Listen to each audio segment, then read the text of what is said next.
All right. Trey Lance to the Vikings is in the news again. Now there's all these rumors going around. It's probably not happening again. I'll tell you why. It's a Locked On Vikings podcast. You like that on 3, 1, 2, 3. You like it! You are Locked On Vikings, your daily Minnesota Vikings podcast. Part of the Locked On Podcast Network. Your team every day.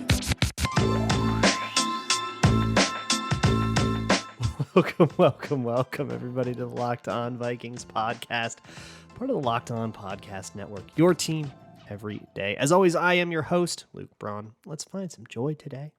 You can find the Locked On Vikings podcast wherever you find your favorite podcasts, whether it is SiriusXM or anywhere else you listen to the shows, but you can also watch the show on YouTube or Amazon Fire and Roku. Just download the Locked On Minnesota Sports app. Today's episode is brought to you by Gametime. Download the Gametime app, create an account, and use code LOCKEDONNFL for $20 off of your first purchase. Last minute tickets, lowest price guaranteed.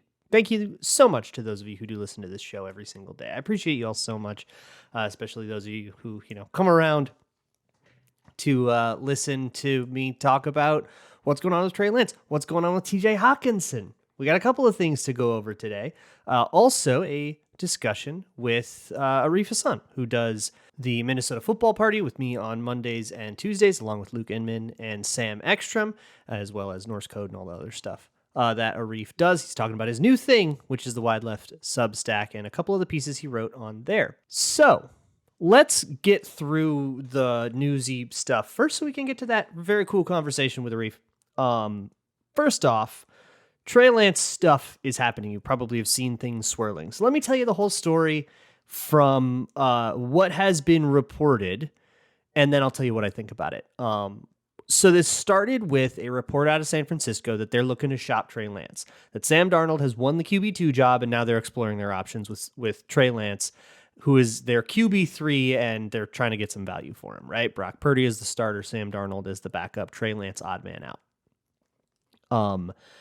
Shortly thereafter, Diana Russini and Ian Rappaport and then a whole bunch of other national people started chiming in and saying, hey, one team that could call around is the Vikings. And a lot of people think the Vikings make sense as the destination for Trey Lance. I don't particularly agree, but I'll get into that.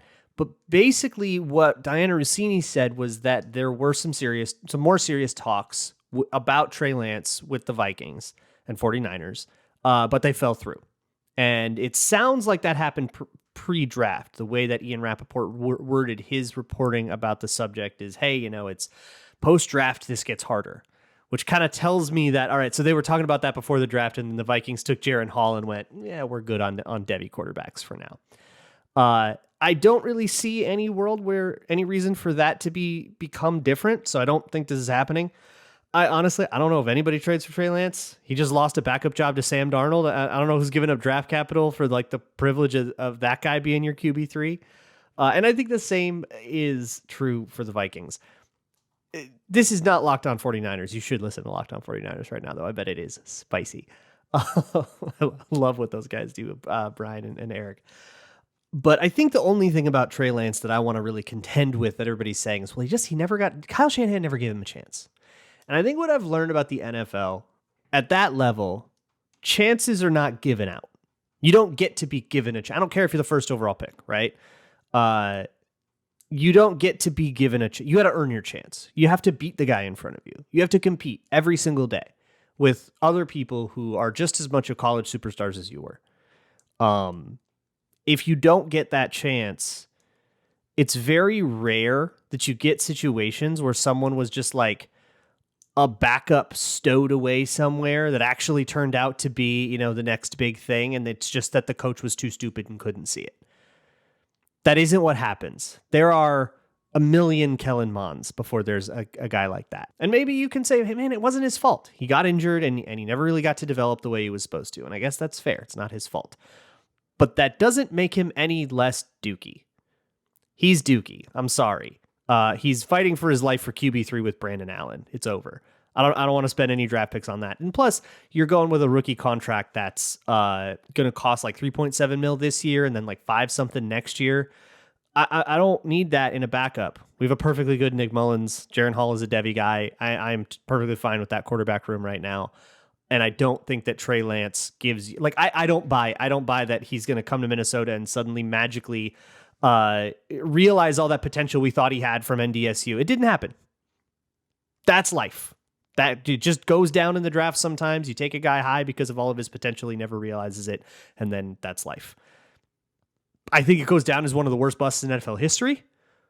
It's a draft bust. I'm sorry. Like, that's textbook draft bust. You picked him 3rd overall. You traded the farm for him, and now you're trying to get rid of him in year 3. Jamarcus Russell lasted longer with the Raiders. This is a colossal draft bust. I don't think I want to be the person letting the 49ers get out of that situation. The other big thing is some reporting about TJ Hockenson, also from Diana Russini, who says that the sides are pretty far apart on a contract extension. Very interesting stuff. Kevin O'Connell also said that, hey, that ear infection is cleared up. Now he's got lower back stiffness. TJ Hockenson, when asked about the whole thing, he said the classic line of, I don't know, I'm letting my agent handle that, and I'm focusing on football. Please, can I go in the locker room? But apparently the sides are far apart, and TJ Hockenson wants to reset the market. That's the report. Diana Russini, great reporter. I don't mean this to like disparage her reporting or anything, or act like she didn't double source or whatever, but I feel like this is a little bit of a psyop. I'm sorry. Something doesn't pass the smell test. Market setting money for TJ Hockenson would, assuming it's above Darren Waller's contract, which is 17 mil, by far the biggest contract for a tight end. Everybody else is around 14 or 15. I think 15.5 would reset the market if you don't count Darren Waller. And there's kind of an argument for that because Darren Waller is like somewhat of a wide receiver anyways, and maybe it's different there. So call that a weird situation and set it aside. That would mean like 15 and a half, 16. And that's actually kind of what everybody's been projecting. And I don't think that that's very insane. Like, tight ends don't make that much money. 15 or 16 mil a year for TJ Hockenson, I think, is actually pretty sensible, even though it's quote unquote resetting the market. But don't let yourself fall into the trap of, well, TJ Hockenson making more than Travis Kelce, but he's not better than Travis Kelce. Travis Kelce signed his deal in 2020. The cap environment was a lot different, and it got so much weirder. So we're like 4 years removed from that. The cap is like 50% bigger than it was, or I don't remember the exact numbers. It's significantly bigger than it was when Travis Kelce signed it. So he should make more money. If you want to look at it, look at percentage of cap at the year of signing, and then see how the contracts all stack up there. I'm going to guess that it doesn't look as extreme. Remember, it's never as big a deal as you think it is. You wanted to maybe get it done before this year started or before we got too deep into camp. We're kind of past that. So I guess the next real change is either the franchise tag deadline, because the Vikings can still franchise tag TJ Hockenson. So they get a whole 2 more years of team control that Hockenson can't negotiate against, which means for him, it probably does behoove him to get a real deal done, because he can probably make more than the franchise tag will give him, which also kind of makes it so that the Vikings can afford to sit on their hands a little bit and say, well, we'll just tag you if you don't really agree to this. And, you know, we obviously have no problem with being tagged, and you probably do. So I'm going to guess Hockenson doesn't want that. But hey, there's a long time between then and now, so they can stare at each other for a while and negotiate for a while. That said, again, it's sort of the clock is ticking more on Hockenson than it is on the Vikings, because if Hockenson gets hurt, like really actually hurt, not an ear infection, then it changes the whole dynamic, and he could lose out on a whole lot of money. So it kind of makes sense for him to want to put pen to paper and not spend, 5 weeks of risk trying to eke out an extra 2 cents. It also kind of behooves the Vikings to go a little faster. The longer that they wait, the more expensive things can possibly get. And hey, if TJ Hockenson gets injured, now you can't lock him up long term because it changed the whole situation. Like we just saw that happen with Danielle Hunter. That wasn't great for the Vikings either. They've been dealing with this all the time. And if you don't want another major headache, like maybe it behooves you as well. So I don't think this goes all the way to like the end of the season and franchise tag deadline and stuff. But I guess if you're looking for a date where like if it's not done by then, the situation changes, it's all the way, into next March. But otherwise, they can stare at each other all season. Importantly, though, TJ Hockenson isn't paying attention to any of this. Like him himself, he's focused on week 1 against the Buccaneers. This is all his agent and the Vikings front office, which those guys don't have the same jobs week to week. So they can kind of work on this all year and then work on JJ all year too. Either way, I'm not going to be upset about the way that TJ Hawkinson's contract thing has been canceled. I'm not going to have really any judgments to pass on it until he either signs a contract or he walks. I need something material to happen. I'm not going to really have much of a reaction to every little tiny report about if things are going well or not.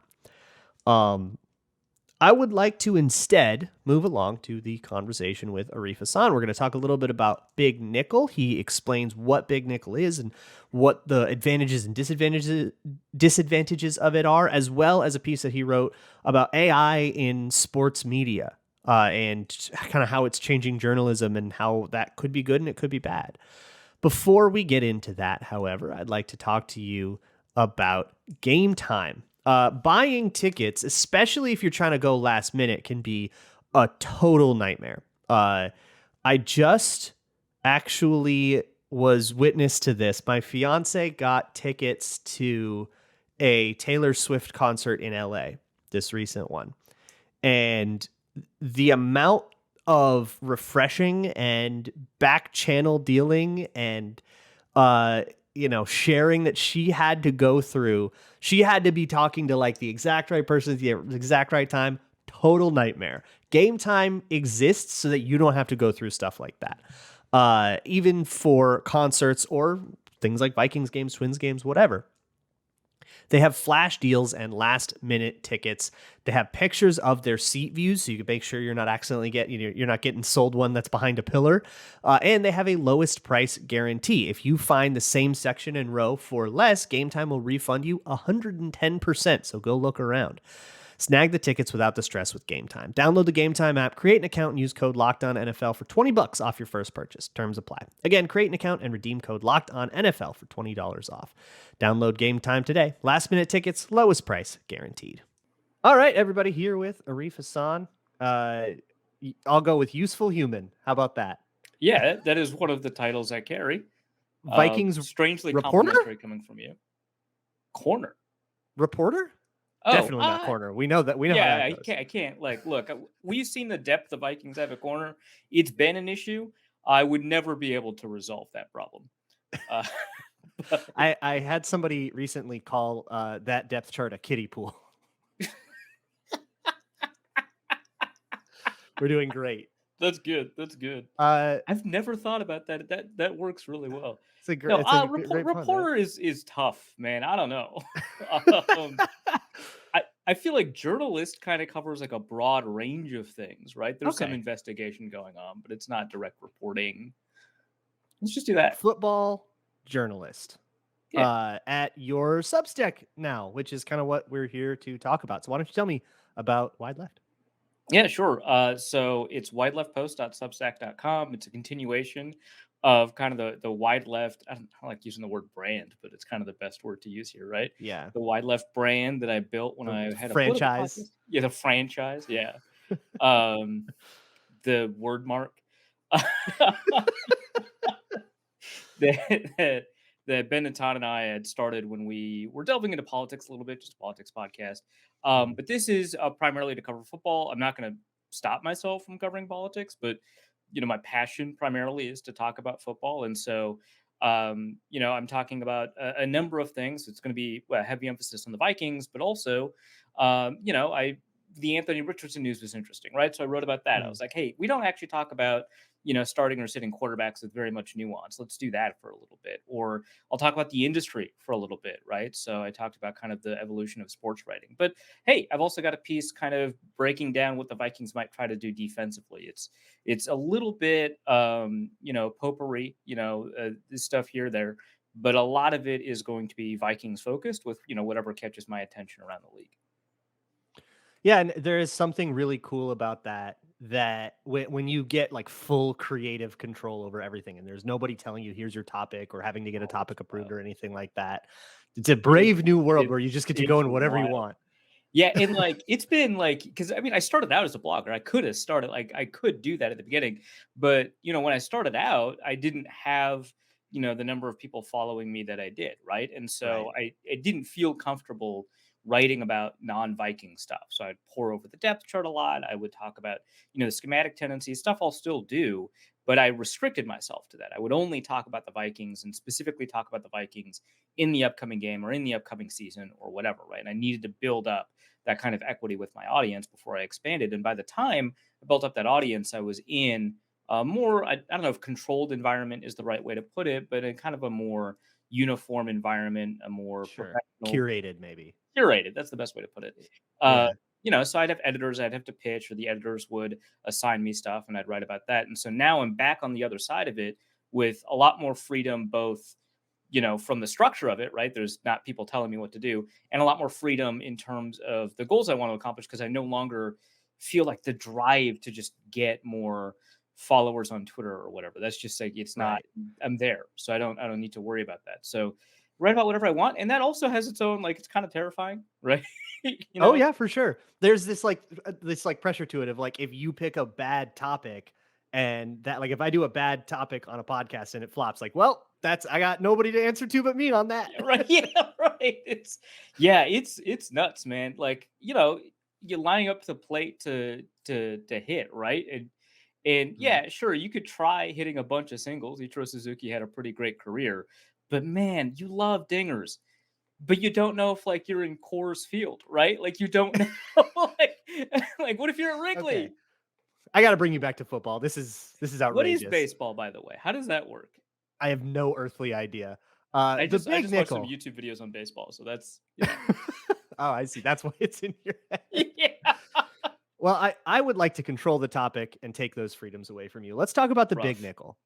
Okay. And the piece that you wrote at Wide Left. I have not read it yet. So Yeah, I know tell you me don't what you don't had. support or read my work. I get that. Well, I can't read, so don't That's true. judge me.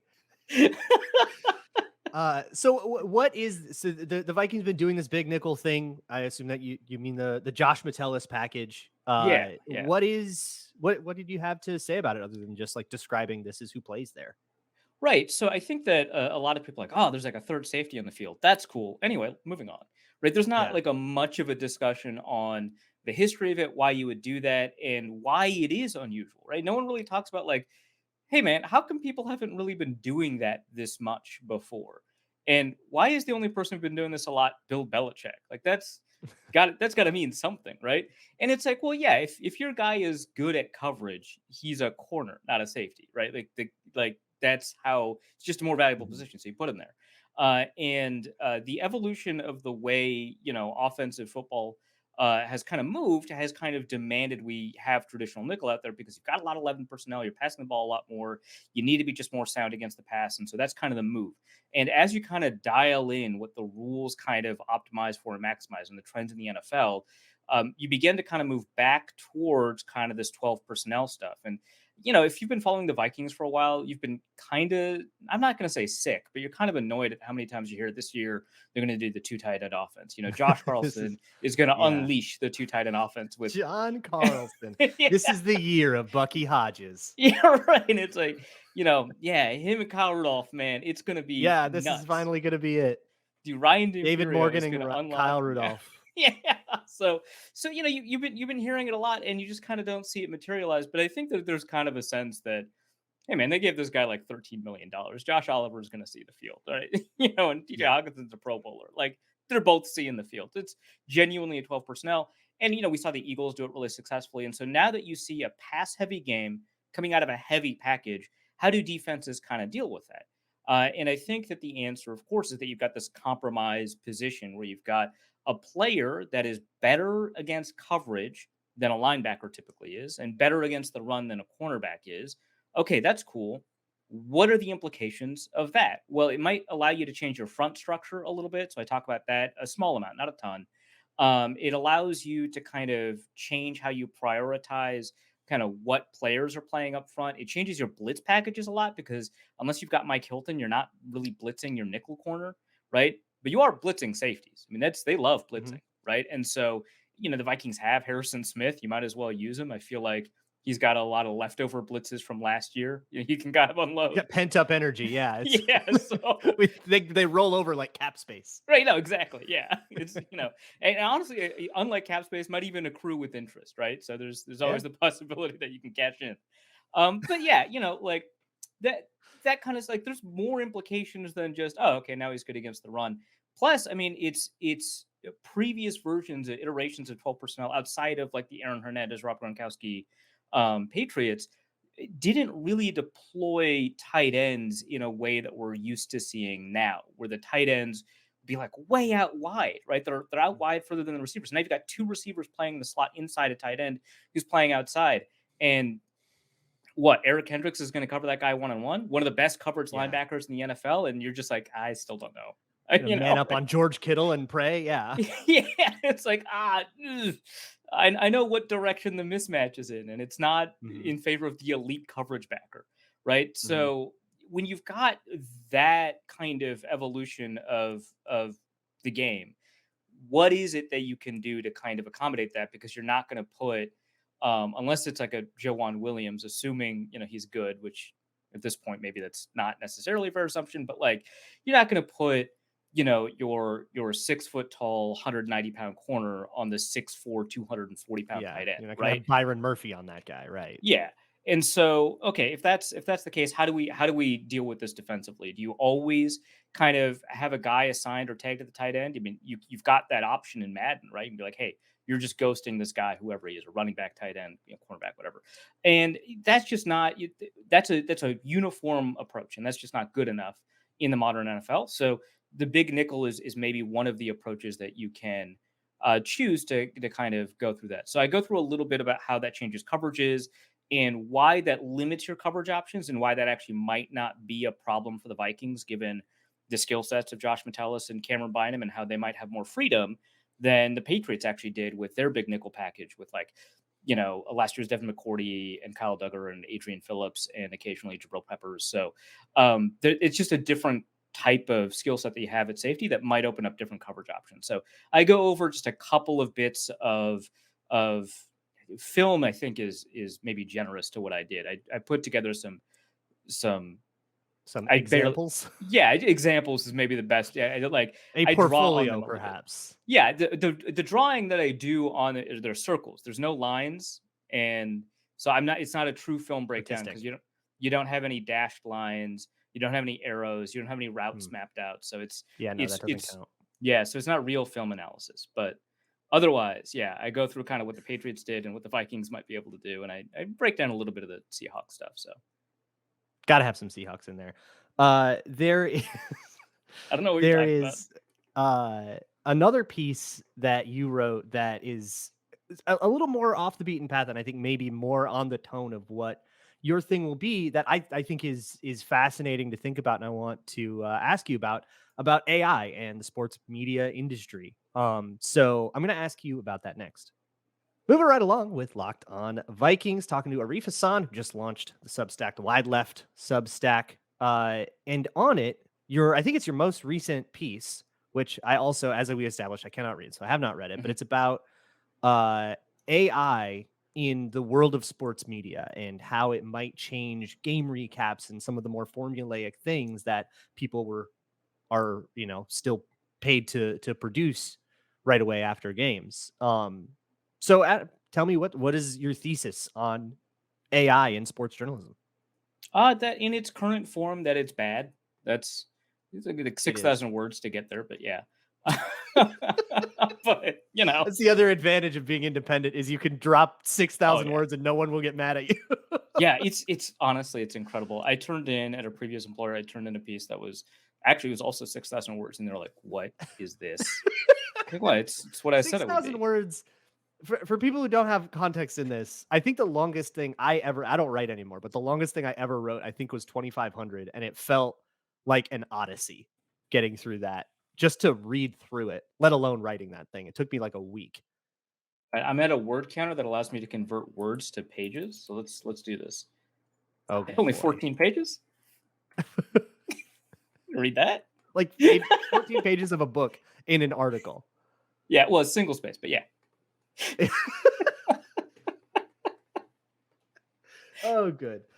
So what is the argument here? Like, what are people trying to do with AI, I Okay, yeah. guess? So understand, I'm not a Luddite by any reasonable stretch of the imagination. I'm an early adopter of technology. I love the opportunities that technology gives us, and I love using computers to optimize things. Right? I mean, like I'm a spreadsheet guy. The thing that I do Yeah, big during the Google Sheets draft, guy. yeah. It's I mean the Google Sheets is what you get after you do all the hard work. Yeah, for sure.